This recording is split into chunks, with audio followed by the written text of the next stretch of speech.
Anything can be taken away from you at any time. Anything.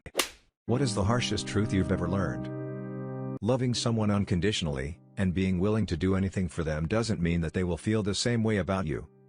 I wasted a decade of my life on someone who didn't love me the way I loved them. I was useful to have around and entertaining enough, but it was not "I will do anything for you even if it means I have to suffer for them." So glad it's over and still so sad that I had to realize that. Even your best friend can turn into a stranger rather fast. It's tragic to see how fast relationships can get redefined. It's painful to learn how quickly a cumulative amount of experiences and love can become dust in the wind moving forward. For me, it was my fault in just changing life circumstances. I lost my two closest friends, and I became somewhat bitter, which didn't help things.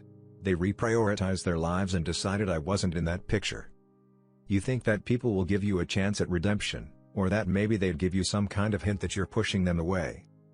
But that really isn't how life always works. Miscommunications happen, sometimes there isn't any communication, and you're now a stranger. I regret every moment I did end up pushing them away, but what was most painful about all of it is that I never was clued in until I was out in the cold. The cold truth in life is that no one will ever care about you as much as you have the ability to about yourself. If you don't even value yourself, well, no one is going to find it easy to do it for you. Don't fall in love with potential. This can be many things. Big things, small things. That someone who's inattentive will pay attention if you just try hard enough to show them it's important. That someone who constantly self-sabotages will stop if you show them they're worthy. That an addict will get clean if you support them enough. That someone violent will stop if you love them enough. It's not your job to fix your partner. Either you love them the way they are, and you should have a long, hard look if who they are is really what you think or if that's just your idea of them, or you don't. If it's the latter, you may need to move on. This isn't the same as growing together, that's an inevitable process based on equality. Your partner can't be like an investment into a rotting house that you just need to fix and then it'll be great to live in. Doing your best and giving it your all doesn't in any way mean you will absolutely go farther in your career. If anything, it will stunt your career to work harder than everyone else around you. I just learned this the hard way. Worked my butt off for a company for 7 years. Never called out and always took extra shifts. I took a month of approved disability off from finally having a mental breakdown and came back to a demotion. Everything I did for the company didn't matter. It's never a stranger who betrays you. To stab someone in the back, you need to get behind them first. Best friend of 10 years turned into something ugly and tried to drive a wedge between my wife and I and talked bad about me to her and anyone who would listen. Got word from his mother that he said something along the lines of, "His wife is going to leave him and move in with me," then played dumb when I called him out. Bearing in mind, I've never heard his mother say a lie in the decade I've known her. When someone dies, you are never seeing them again. The day my partner died, I fell into my bed at night and cried my absolute heart out knowing I would never hear her voice again, and it destroyed me. My bedroom was so quiet, dull and hollow, and I just felt hopeless. That was 6 years ago and I can vividly remember my surroundings and feelings from that moment. In a relationship, love is not enough. I'm in a truly great marriage, and I am someone's world, but it isn't the true love I grew up hoping to find. I've had some amazing romances, but they all burn out and fade before too long. This is my healthiest relationship by far, but it's still hard knowing that kind of relationship I wanted as a kid doesn't exist. True love is when they wipe vomit off your face when you're sick or comfort you when you're having a meltdown. True love is sitting next to someone in silence and just feeling good in their presence. True love isn't having intense movie-level intercourse twice a day or having deep life-altering conversations every day while staring into each other's eyes. True love is pausing during your 100th conversation about literally the same topic and realizing you'll never get tired of talking to them. And sometimes you can find that love in it isn't enough. Don't take anything for granted, things change so fast and life is really short. I remember having so many friends not that long ago, who are now strangers. A big one for me is how many last times you're going to have, and how often you won't realize it's the last time. Things can change so fast. Go bowling every Monday? Have a convention you and your friends go to yearly? Hang out regularly with the same people? One day is going to be the last time it happens and almost without fail you will not know. Then you go days without talking to someone, then weeks, then months, then one day you realize that you aren't really friends anymore. No major fallout, just your lives are no longer compatible. You can speak as many languages as you want, have multiple degrees and certificates and still be rejected at the simplest of jobs. I have a friend like this. He has 3 degrees and speaks 3 languages, has about 5 years experience in his field, and great grades when he was at school. He lost his job earlier this year and can't find another one now. Everyone he applies to either says he's well overqualified or that they want someone in a more entry-level position. Also with my college graduation, the woman who gave our speech gave a long story about how she ended up $200,000 in debt and still worked at McDonald's for 20+ years before landing a small office job at a law firm. She had enough degrees to own her own firm but not enough money or job experience to do so. You can do everything right, give something 100% effort, follow all the rules and still fail.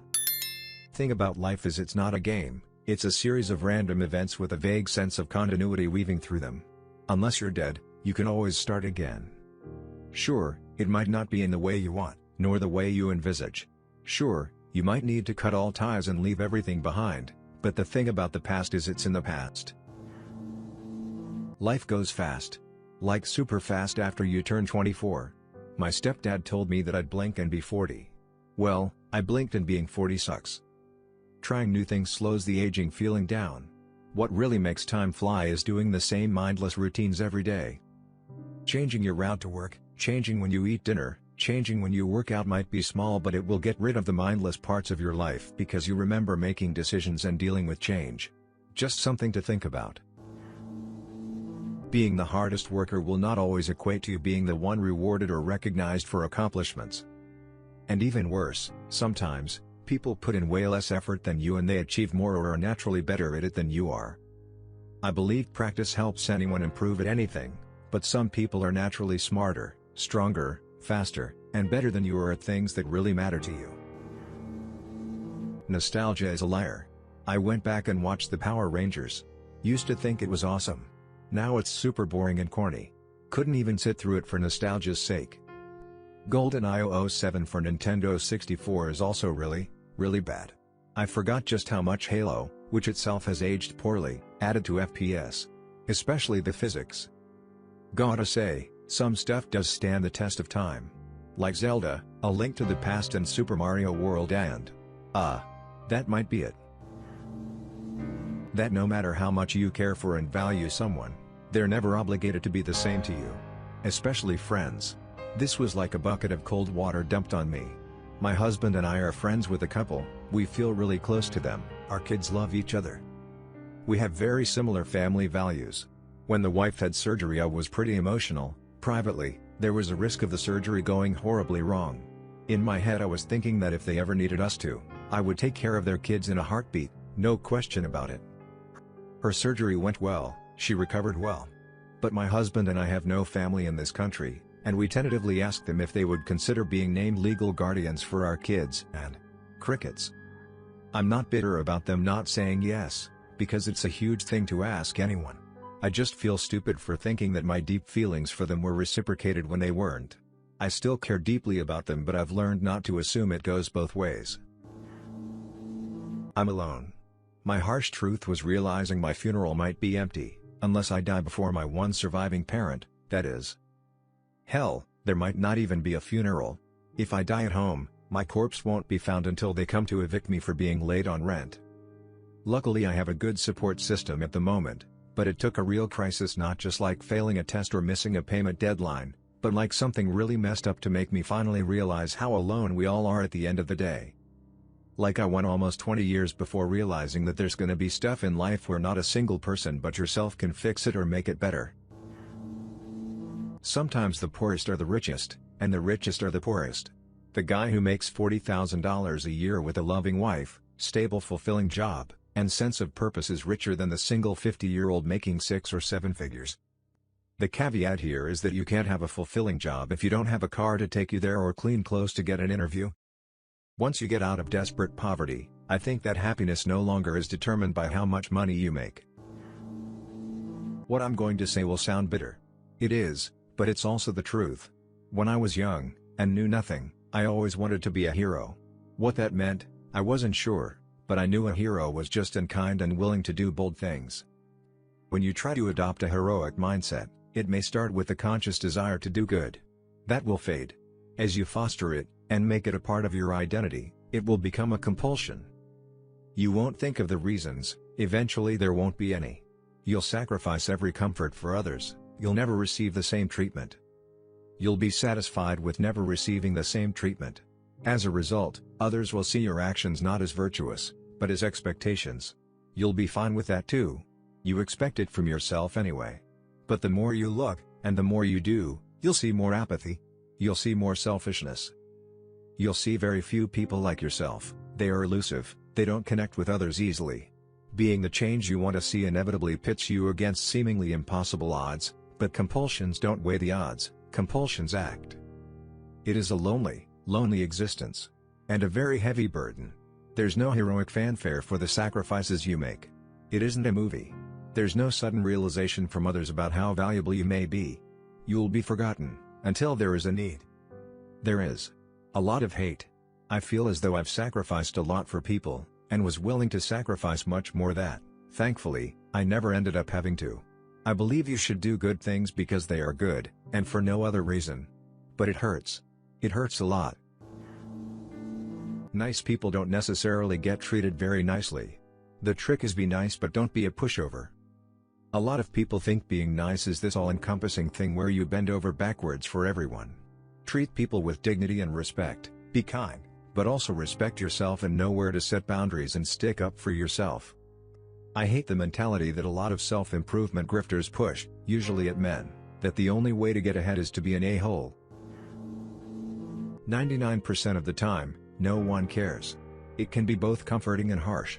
No one cares about the things about yourself that make you anxious or self-conscious. But also, no one cares about what you like, what you believe, who you know, where you've been, etc. Everyone is just waiting for their turn to talk about what they like, what they believe, etc. It's normal though, just sucks sometimes. Find a person or people who do genuinely want to know about you and hold on to them forever.